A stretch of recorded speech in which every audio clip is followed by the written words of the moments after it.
Today for breakfast we have 3 poached eggs, got some spicy pork, steamed eggs right here, a couple of steamed dumplings, and we have some mussel soup. What do you think about that?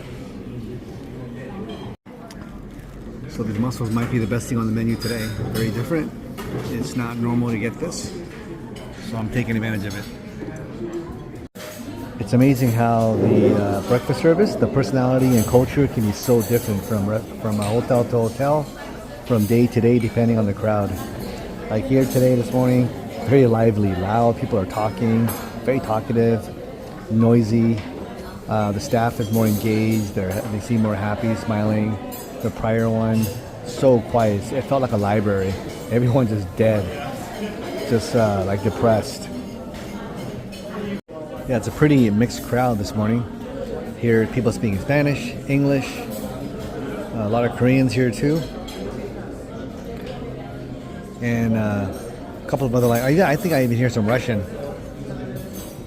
There are also some Indian guests. It's very interesting to observe what people eat and then compare that with their body composition and their cultural background, age, gender, etc. I noticed when the hotel employees are refilling the apple juice dispenser, they use these like quart bottles, maybe like slightly smaller than 2-liter bottles, to refill them.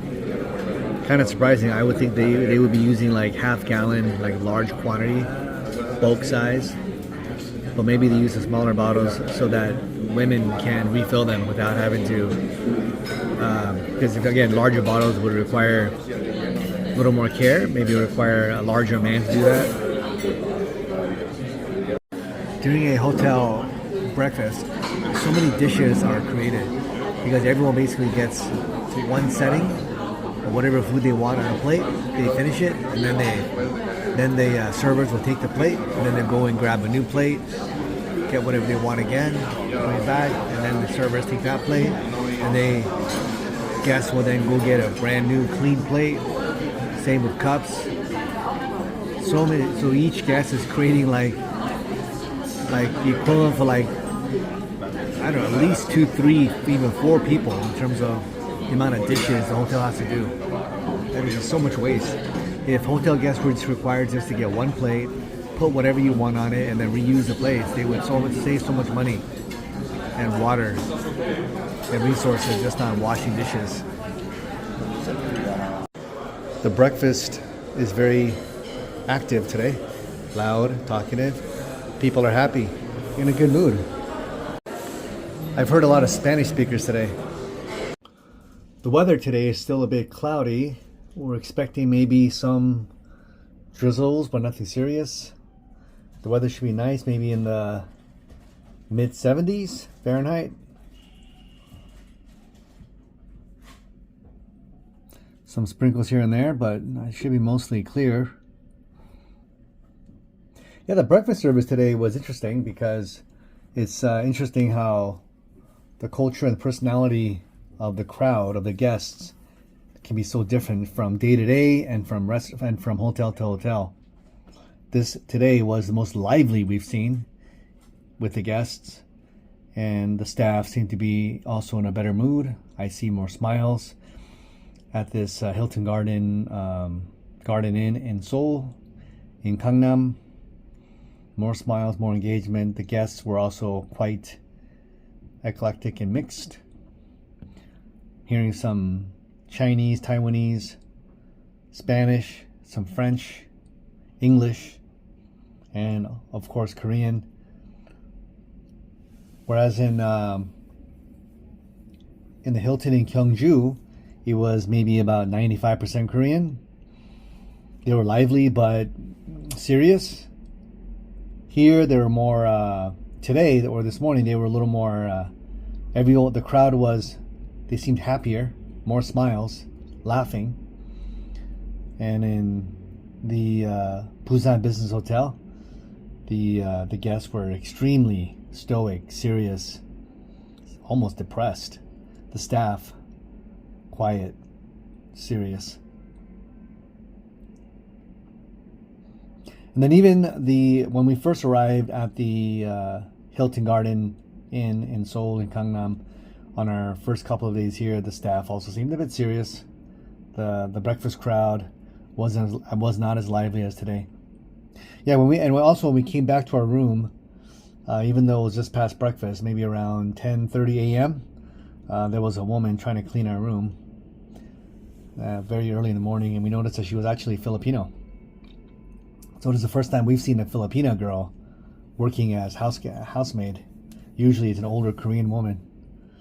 And she knew some of the Korean lingo, bowing, all the courtesies, etc.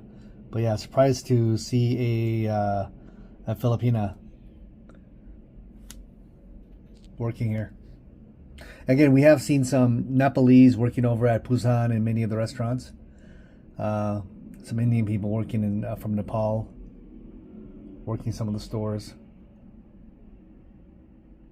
So there's this Bloomberg thing on TV where they're talking about YouTube and how they were constantly struck with lawsuits in the beginning in 2007. I don't know, in that era when they first started off with copyright material. And it's interesting how many of these businesses that first started off, they were literally breaking the law. And this is how they got big, is by breaking the law. So like YouTube, they got big in the beginning because they were hosting and they were allowing people to post copyrighted content on YouTube, on their platform. And that's why people were going to YouTube to watch this copyrighted stuff that they could not watch elsewhere. And that way they could watch it for free, like movies and other things. And this is how YouTube got big. This is how they got catapulted into the mainstream. And then obviously as they got bigger and bigger, they could then afford to remove this copyrighted material or work with publishers to somehow have the copyrighted material on YouTube in order so that because of the eyeballs, because they had enough viewers now to justify it. Same thing with Uber and Lyft and even Airbnb, where they were literally breaking the law in order to breaking the laws in terms of existing taxi laws, existing hotel laws, going around licenses and existing policies and city ordinances that require licenses. And they were skirting all these laws, and this is how they got big. And then they got so big, like Uber and Lyft and Airbnb, that that the city had to work with them, and because enough people were involved in terms of hosting and renting that they just could not be ignored, and they could no longer just be brushed aside. And again, it's throughout history, so many people got rich in businesses by originally breaking the law, by doing illegal things. And you'll even see on YouTube where people are, even now, they'll like post small clips of like CNBC shows and other shows, and this is how they'll like get engagement in this way. And this is not technically breaking the law, but I mean, but they are using, in a way, like commercial TV material in order to get views. And you can find other examples of this in history, where companies originally broke the law in order to get scale, earn money, get cash flow, and then later on, when they had enough money and cash flow, they could then stay within the law. I mean, prohibition and the whole period of where they banned liquor was a good example, where many families, including the Kennedys and many mobsters, got rich from selling illegal alcohol during the prohibition period, and this was their opportunity to make money. And you could even say, I don't know, maybe, I'm sure there's many examples of this, import duty laws and all kinds of stuff where they get favors and people are able to sell fake goods and other things. But it's just interesting how many of these companies, I mean, even like Google, how did they get, I mean, they've been like displaying copyrighted material for years, and maybe they still do in a way where they go through websites and they'll like scrap and scrape their content, and then they'll just display it on their website, on their search results, and they're literally copying and pasting content providers material, and just showing it for free. And I mean, they're scraping news sites. They've been doing this for years, where they'll scrape news websites and they'll just show it on their display and search results. And they didn't pay any penalties for this, as far as I know. And they've been getting away with this for years. And this is why these social media companies like YouTube and Google and Facebook, they own like 70-80% of all ad businesses. It's about 12:30 on a Saturday here in Gangnam, Seoul. A bit cloudy. No rain yet. It's not expected to rain today. These scooters you can rent.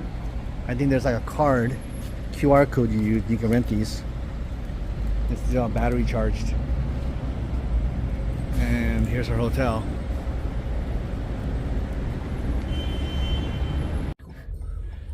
하긴 그렇지. 뭐 그냥 거기서 거기지 뭐. 그지?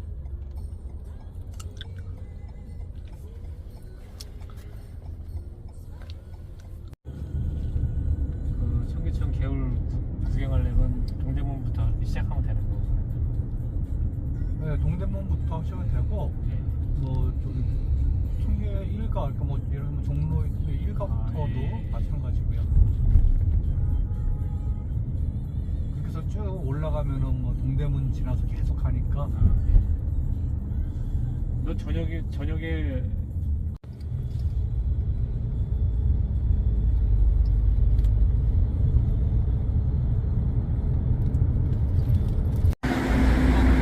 So we just arrived by a taxi to Lotte World Tower in Seoul.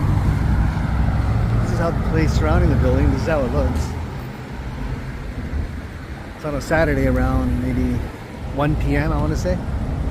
It's right next to the Lotte department store here. There's a Lotte department store. And then here is Lotte World Mall. And then this is the Lotte Tower. And I think we're going to be able to go up. I think it costs maybe about, I want to say 15 to 20 US to go up there. So this is unlike some of the many other temples, sacred temples that we've been to where it's free. These are commercial buildings, so they charge you for it. A lot of tourists, mostly Koreans coming here, from what I can see so far. A lot of Indonesians seem to enjoy coming to Korea.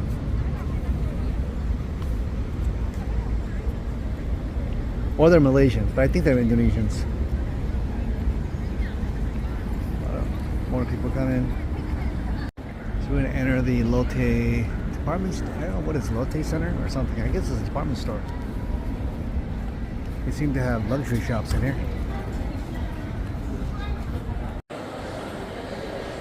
Inside the mall, as soon as we enter.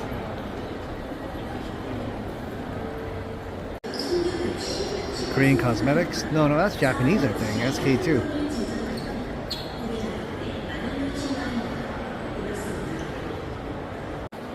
Shopping mall, Lotte World Tower.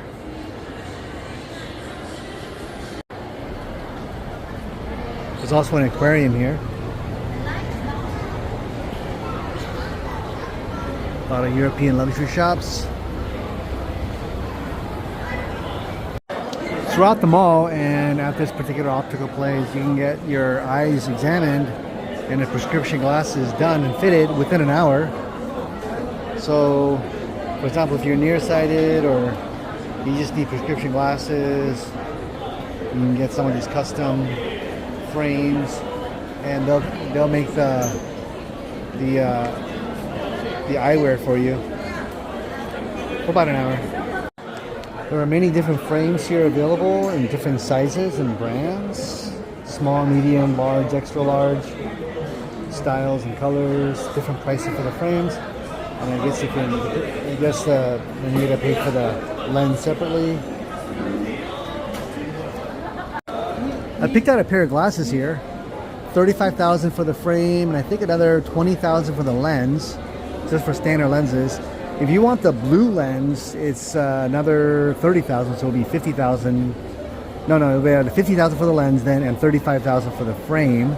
So anyways, my cost for the frame and the lens is about $38 US for reading glasses. So if you want the blue lens, it would have cost maybe 45, I'm gonna say, for the reading glasses. And this is actually cheaper than going to, well, way cheaper than US for sure. US would be $100 plus, and even less expensive in even Southeast Asian countries. I think Southeast Asia is about maybe 50 US. So it's actually, you get like a 10% discount even from Southeast Asia. This is the first time I'm seeing these little water dispensers right here at the mall. Free water here. You grab a cup, paper cup like this, and you can get water here. And then they give you an eye test like this. Quick eye test, maybe a couple of minutes long. So here's a sky bridge entrance. I'm not sure what all this is about. What's all that about? Oh, can you actually go across or something wearing that suit? What is that about? I don't know. They make you wear a helmet. Oh.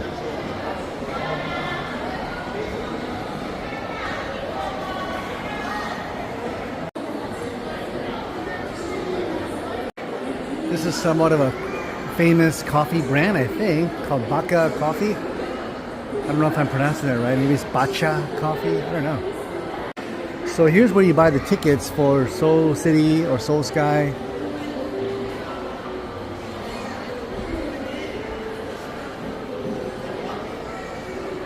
There's the packages you can buy for Seoul Sky and Aquarium if you want to go to the aquarium here.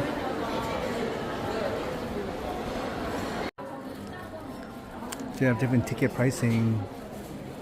Basic ticket with like lounge access, which includes a drink, I think, and then there's they call it fast pass. I guess you kind of get ahead of the line, I think. I'm not sure. And there's a package for the view and the aquarium, and then there's a sky bridge tour. I guess you get harnessed up, and you can walk across the bridge, and you can kind of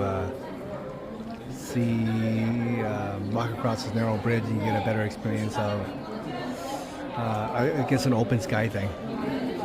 130,000, so that's like what, about $100, 100 US. Basic ticket is maybe about 27 US. So this is the line to get up or go up to the sky bridge to the observation deck. Yeah, I was trying to ask the girl who's working at the counter, what exactly do you get for the lounge access? And she immediately says, oh, no access today, no lounge access. And I said, okay, fine, but what do you get? And she just said, oh, here, look at this. And then she just gives me like a placard card, a plastic card to read. She seemed impatient, didn't really want to answer you. Yeah, it's weird that in Korea, most of the people who go to these type of tours are Koreans, are local, not many foreigners. Unlike other countries where these type of exhibitions are going to be like 75% or more. That's it. It's minimum 50% foreigners. Entrance to the shuttle or something.